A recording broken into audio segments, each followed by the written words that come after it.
Hello guys, we are here with the band Sandbox. Para... Uy, dami fans! Oh, yay! Good afternoon. Mamaya, good Good evening. afternoon. Ayun, kasama natin from dito sa kanan. Yan. Pakilala mo na. Sa'yo, ito pala, ikaw pala. May hawak ka ng mic Yes, eh. hi, good afternoon everyone. We are Sandbox and I'd like to introduce yung members ng ating banda.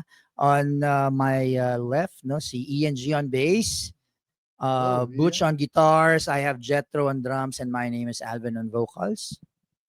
Okay, Sandbox. Unang tanong muna, ano ba yung bakit ba Sandbox? Quick story lang ng backgrounder about. Sandbox, well, back in 2006 when I formed the band, no, Sandbox kasi yung Sandbox it's a symbol of parang a playground, where kids are taught to be creative, and the band was actually formed by the two of us. We're brothers.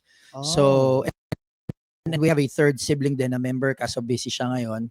So Sandbox kasi parang instead of us growing up, instead of playing outside, instead of playing with with other kids, lumaki kami na music yung Galing.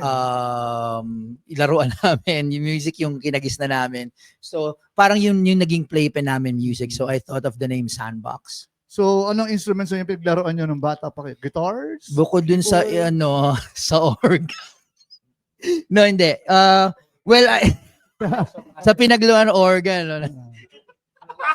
Shout out kay Fletcher ng Audible. Ingat Tawa ng tawa. Ingat Sa organ. organ. Okay, no.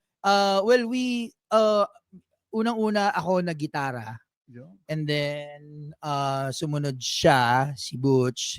So, and then I learned how to sing a little. So, mas nag-focus ako sa vocals, iniwan ko sa kanya yung guitar duties. And then from there, nag-progress na. Nag-aaral kami mag-bass, meron kaming drum kit sa bahay. Yung mga the usual stuff. Very supportive parents, ha? Well, actually, yeah. Totoo naman. Yung father namin kasi musician din. So, lumaki kami na napapakinggan yung mga influences ni It Erpas. runs in the blood, no? Okay, so ngayon we are preparing for Fête de la Musique dito sa Fête Marikina. Salamat kay Miss Lay. Yes, Miss Lay. Thank you very much. Isa ring Marikenya yan. Alala ko yung times na nagsimula kami ng Edge eh. Sila na rin yung mga nakakolab namin dati. Right. So ngayon ang tanong ko ngayon, what does performing at Fête de la Musique mean to you as a band? No? Well, for us, this is a wonderful opportunity. I remembered back when Fête de la Musique was held in El Pueblo in Ortigas, no? Talagang me growing up as a musician, talagang nandun ako. So lahat ng stages dati ganun pa eh. Nasa isang venue lang, tapos lahat ng So doon pa lang malaki na talaga yung impluwensya sa amin ng Fête de la Musique. Patalon-talon kami ng stage, nanonood kami ng mga banda, and for us to be able to play and participate now, napakalaking opportunity talaga saan. We're grateful to be invited to play at Fête de la Musique. Alright. How about the other band members? Anong feeling nyo ngayon na tutugtog sa Fête? Ganun din. Dati nakanonood lang tayo, no? Naalala ko yan sa El Pueblo. Isang tumbling, sa kabilang stage ka na. Ang saya din, ang saya. So ayun, ganun din, grateful din, and nagpapasalamat kami dun sa nag-organize and nag-invite sa amin to play dito sa Fête de la Musique. Ayun lang. Sige, how about the two other band members? Masaya. Soft-spoken and All good po, good. Oh, good.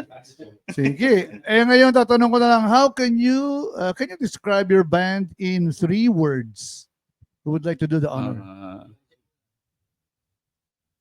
We don't drugs.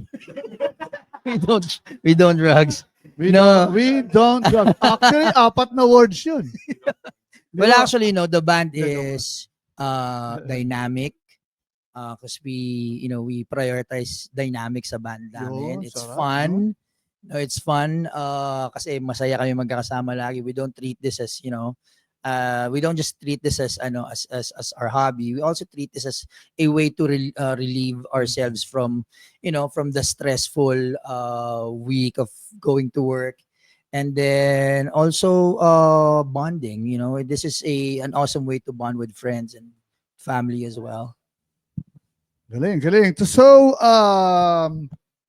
which song or songs are you excited to perform mamaya? So, ito na, malapit na. Okay. Sasalang na sila, guys. Well, we have a few originals, but for me, yung blues song namin, yung Oh, wow. Blues, ha? it's titled "Why I Sing the Blues" because I wrote it back in 2012. This was a song that we entered sa isang international blues competition wherein we fortunately were selected to be one of the finalists, Wow, and congrats, ha? the winner actually was sent to Memphis, Tennessee to compete with bands in the US. So this is a very special song for me din Tamantala. Alright. So, naka-release na yan. So, platforms? Wala pa. Wala pa. Yun ang ano. Abangan ninyo dahil yeah. may nakita akong post sila, no? Meron na silang distributor. So, yun, which leads me to the next question. What is next for your band after this festival? Yeah, Dala music. next po, so magre-record kami ng mga songs, mga original songs namin. Actually, yun yung pinagkakaabalahan namin ngayon. Yung pag-areglo, pag-jam, nagja-jam kami kasi may mga naka-ready kaming songs na Nice. i-record namin and then i-release Alright. through, pwede namang sabihin, through Warner Music Philippines. Okay, so congratulations guys. Ito na sila, ang bandang Sandbox.